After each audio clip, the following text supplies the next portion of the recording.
Hello, and welcome to Season 2 of Young Valley Leaders, where we feature the upcoming movers and shakers in our backyards who are making it happen for themselves in our community. I'm your host, Louis Holzman, and today I'm here with Alex Cook. Awesome. Yeah, thank you so much for having me. And also just a quick congratulations on getting first place for the Keystone Media Awards. Super incredible, and high of praise for that. Thanks, man. Yeah, I was shocked. I didn't even know we got submitted for awards before we started this recording here. I noted the team. I was like, hey, how did that even happen? They were like, oh, yeah, we just pulled a bunch of stuff forward, and we thought what would be best, and we ended up submitting for a bunch. And yes, 17 across the whole station, which is pretty incredible, and that's a big, big testament to the small army here, roughly 5 employees that's dedicated to bringing all of this programming to life here. So James and Seamus and Margaret and the rest of the folks that make this possible, all the congrats go to them. So, but thank you, Alex. But thank you. We're not here about me, though. We're certainly here to talk about you. And you've had an interesting journey. I'm excited to learn a lot more candidly. Have met each other through the agency life. We're both in our professional careers in marketing and advertising and creative services, but met in the community outside of that, doing some public speaking, some mentorship. I think originally it was at William Allen High School where I met you, speaking to the kids. I love that, and seeing others bring that back into the community for themselves always resonates with me. So I really wanted to dig in with you here today. But outside of that, you founded Structure, right? Structure Advertising and Creative Agency. Over a dozen years ago, 13, 14 years ago, founder and chief creative director, and you've called Allentown home for that business. I don't know why. I don't know if you're from Allentown. I don't know if you're from the Valley or if you just thought it seemed like a good place. So I do want to learn a little bit more about that. But I know through your website and through some of the discussions we've had, you've made an impact on hundreds of different businesses and brands that also call the Lehigh Valley home and even beyond the Lehigh Valley. And it really shows how important creativity and a creative art that then gets implemented into advertising, into the business structure world is, in order to bring to life a voice, a message, a story that needs to be told. Similar to why it's important to have WDIY and outlets like this and telling our stories. You're doing that every day across a lot of different mediums. So looking forward to digging in. 13 years in business. You've beaten the odds. I read a stat. I think it was approximately 20% of new businesses fail within the first year and about half fail within the first 5 years. You've effectively more than doubled that. So congrats, man. And let's just dive right in. What is Structure? Give us a little background of the business or even of yourself, and we'll go from there. Yeah, absolutely. And I appreciate the warm intro there. I mean, we are, as you mentioned, we're based in Allentown, and a big thing for us was that most of our team is here. Like, we're based in this area in the Lehigh Valley. We live here, we work here, we play here. We want to help the people that are right here in our own backyard. And so it wasn't quite as much about finding others elsewhere or moving to other locations. And we thought about it a little bit, but, again, we really love being here. We see all of the amazing growth that's happening in the Lehigh Valley.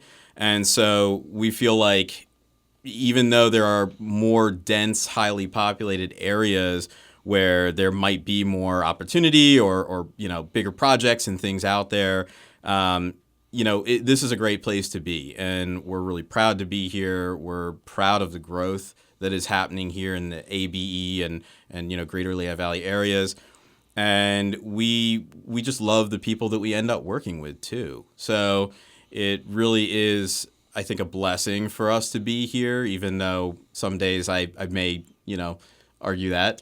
But I think for the most part, we're really, really happy to be here and just seeing all the advancement that's happening, I think just continues to solidify that thought of, hey, this is the right place to be and the right kind of people to be serving every day. So, we just absolutely love being here. And I got into all of this just back from being a kid doodling in, math books and whatnot and things that I shouldn't be doing probably, and realizing that visuals were something that I just naturally loved and had no idea what that looked like in reality and in application.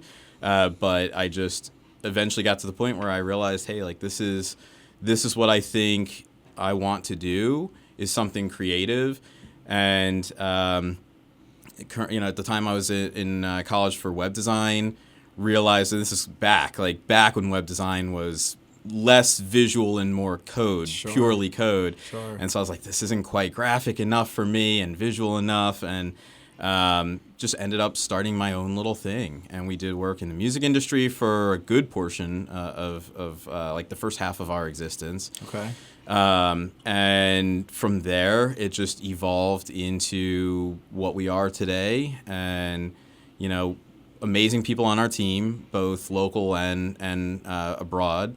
And amazing, like I was saying before, amazing clients that we get to serve that are, from small little nonprofits in the area all the way to your international huge brands and everything in between. So it's been a roller coaster, but a really fun ride all at the same time. And that's how life should be, right?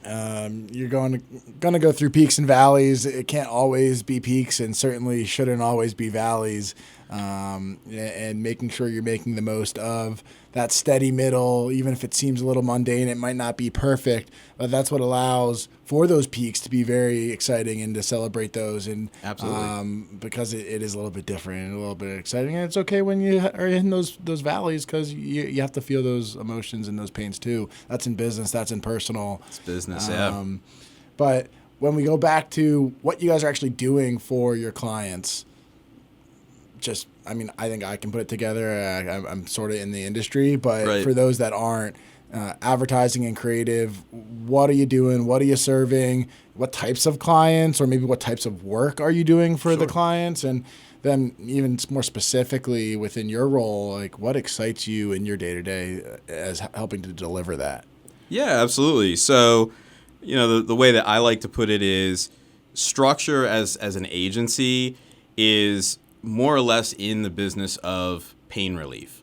So, in other words, we're solving problems, and we're doing that through the strategy and design and marketing and all of the creative fun stuff.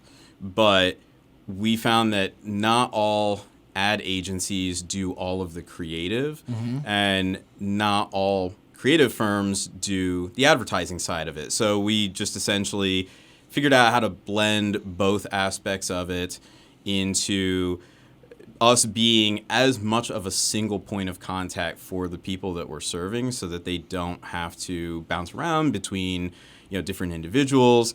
And I love my role as a director of all that, because we get to really I get to see the amazing team that we have and bring those people on and work with them and help them grow as individuals, but then just seeing the impact and the difference that we're making on those brands that we're helping. Again, like I was saying, a lot of them are smaller businesses. They're maybe like your mom and pop corner store or a local nonprofit. So we're really seeing in real time the actual impact that we're making on them and that they're having through the things that we're helping them with.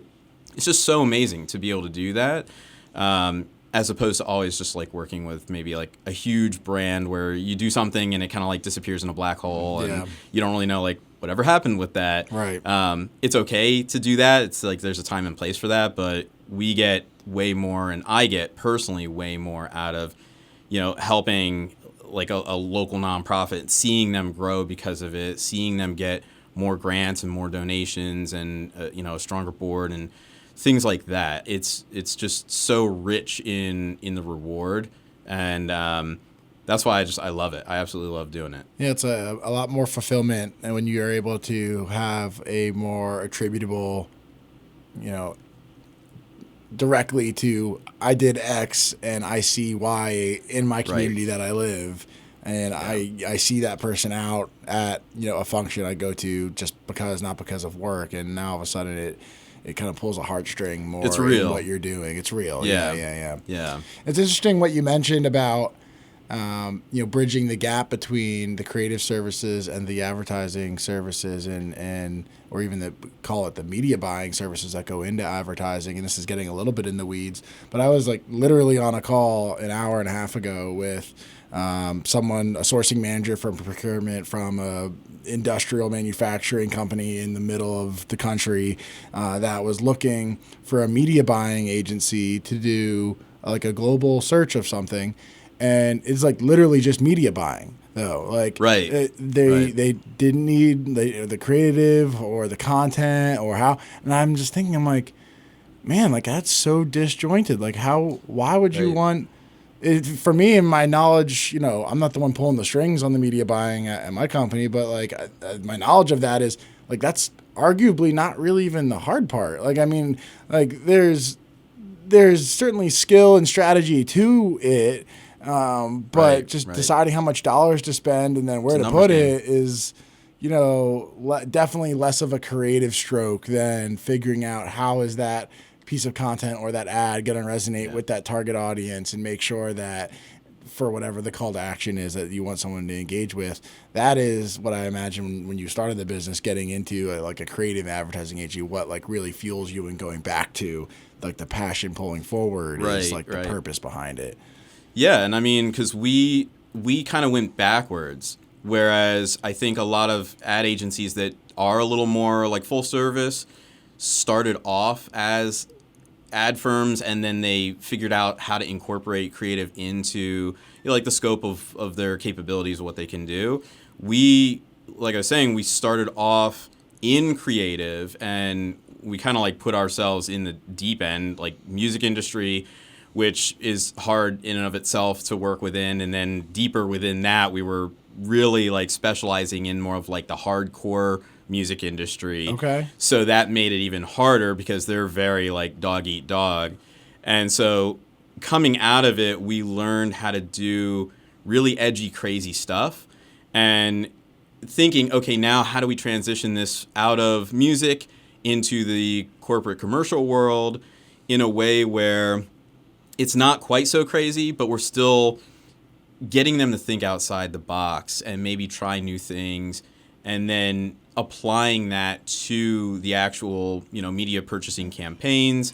And okay, how do we make a really interesting creative piece that works for a very specific piece of deployment, like whether it's a billboard campaign or some like guerrilla marketing.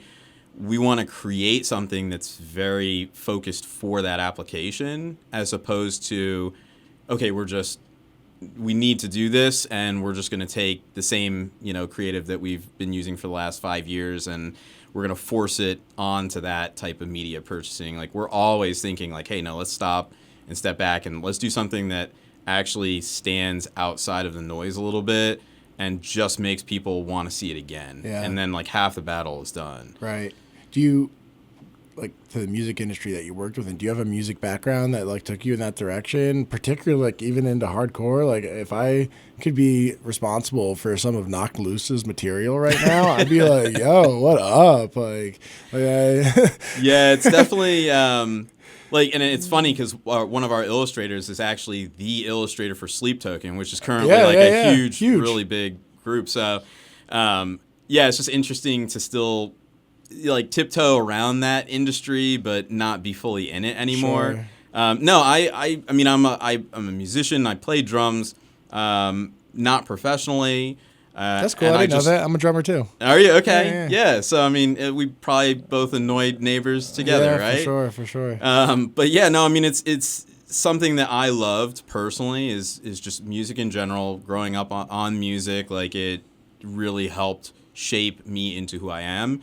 And then being involved in it, going to the shows, those like 11 p.m. Croc Rock crazy wild shows. Shout out Croc Rock. And so like being deeply ingrained in that, we just loved it. We loved it and hated it all at the same time. But it was great. And the only reason that we really shifted away from it was because the dawn of Spotify where, okay, they were making a little bit less and record sales were going down. It was hard for artists. You were either really big and just killing it, or you're struggling all of a sudden. And so the people that we loved to work with, we were finding that the small budgets they had suddenly went to zero. And that was when we were like, okay, we got to do something different. Yeah. And we thought, let's just move over to a different space, but let's kind of carry the same mentality, the same like ideation and thoughts and thinking that we have. And maybe we're a little more wild and crazy than like the stereotypical firm, but that's cool. Like, that's how we're different. That is cool. It's how you're different, and you got to differentiate yourself in this world and in this life, no matter what industry you're in. And we're going to talk a little bit more about that as we come back into the second session. But for right now, we're going to take a quick break. I'm Louis Holzman here with Young Valley Leaders, sitting with Alex Cook, and we'll talk soon. All right, and we are back. Louis Holzman here with Alex Cook, Young Valley Leaders, episode 19. We're talking about advertising and creative services. We're talking about making an impact in your community. We're talking about how does one differentiate themselves in really any industry, but let alone in an industry that sometimes can come across as a lot of sameness when you read from a professional services standpoint of I do X, Y, Z. A big impact that has seen the shift here for all of us, pretty much ubiquitous within our lives, is AI, artificial intelligence. Now it's pretty norm across industry, or at least becoming norm, where, certainly 5 years ago, it was not. And Alex, I'm curious about how you're using, adopting, or maybe not, artificial intelligence and AI and those types of tools within, whether it's your personal life or certainly within the agency.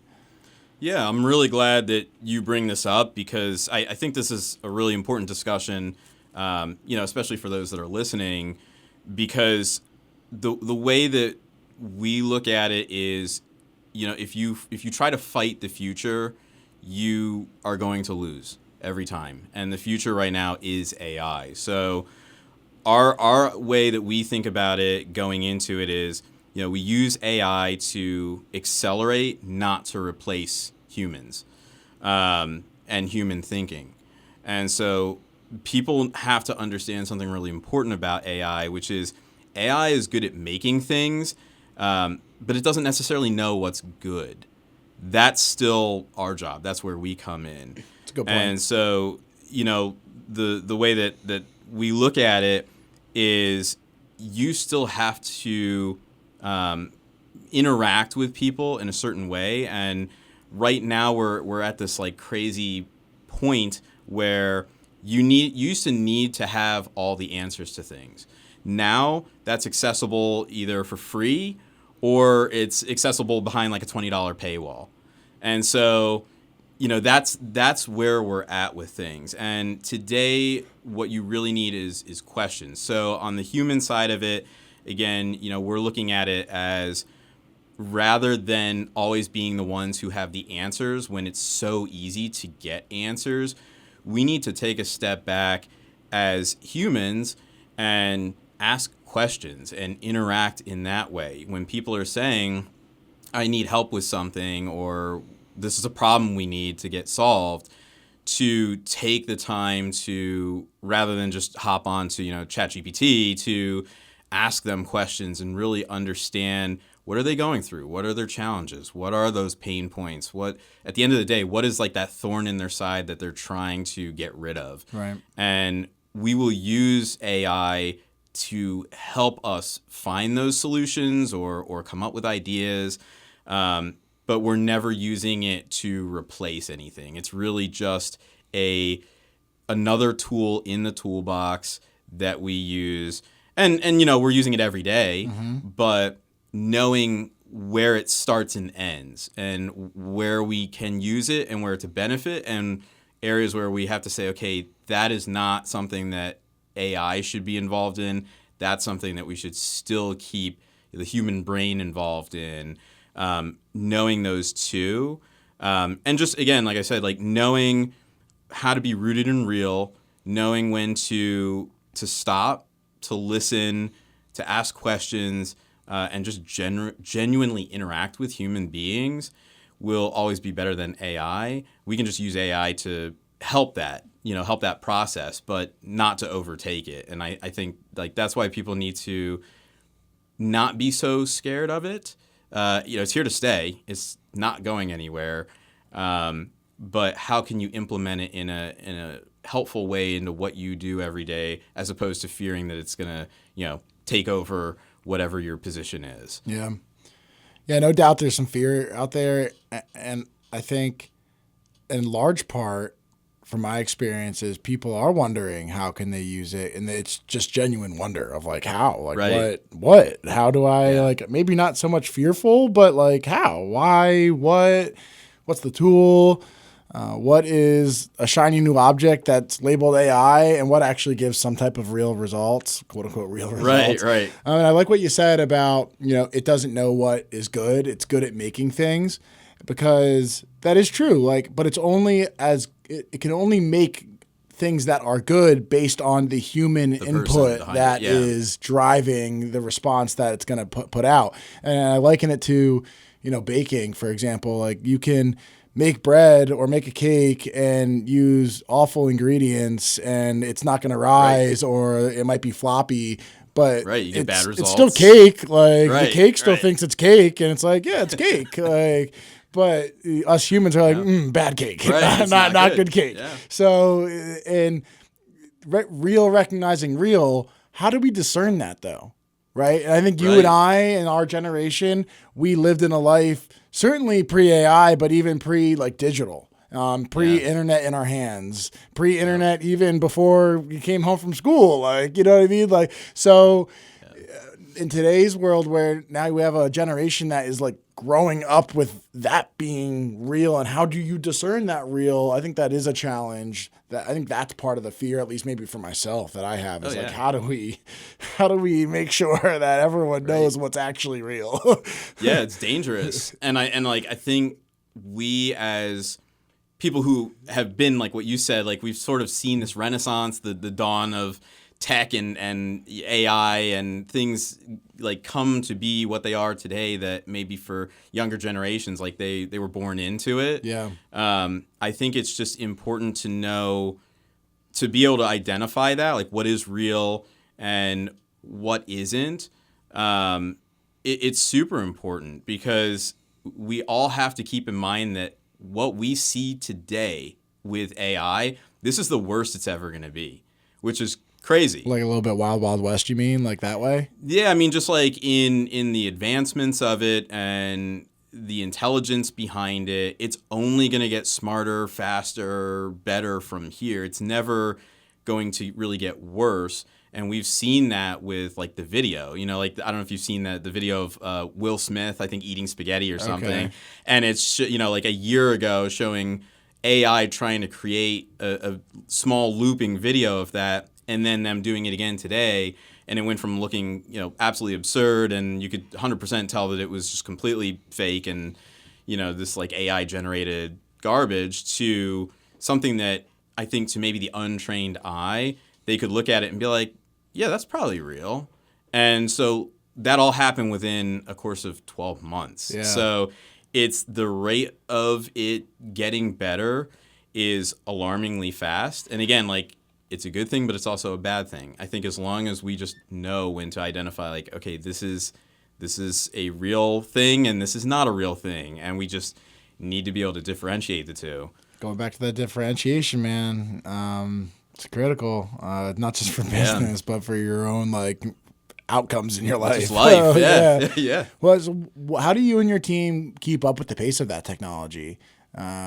Just moving fast, thinking about, implementing things for your clients or what not to implement for them, how you're bringing things to them proactively versus them being like, hey, why aren't you doing X, Y, Z? Like, how do you keep up with it all?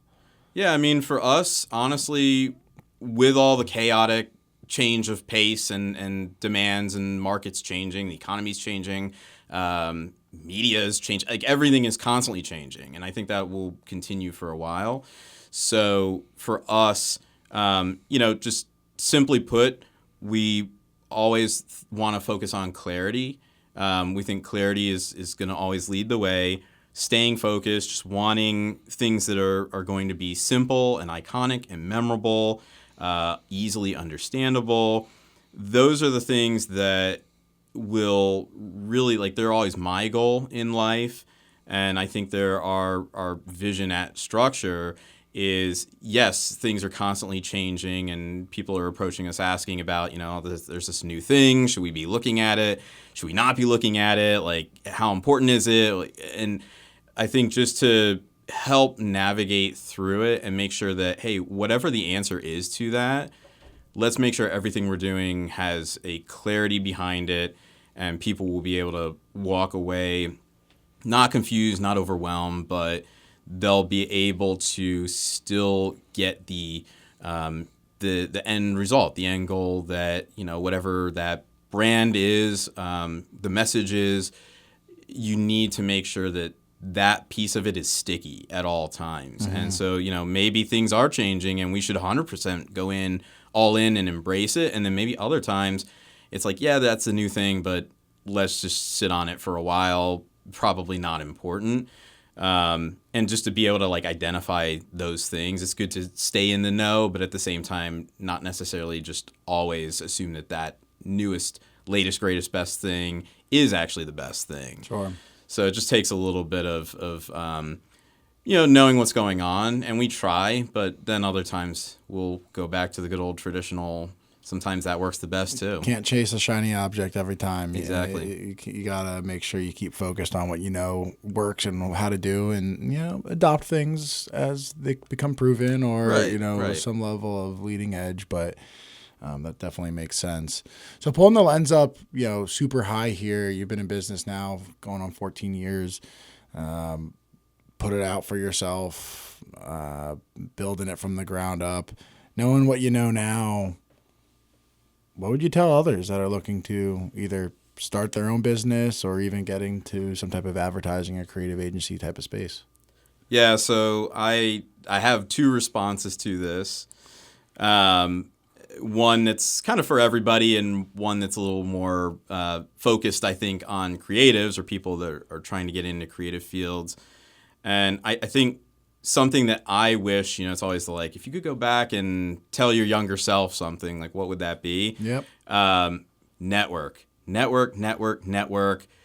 Make connections, get to know people.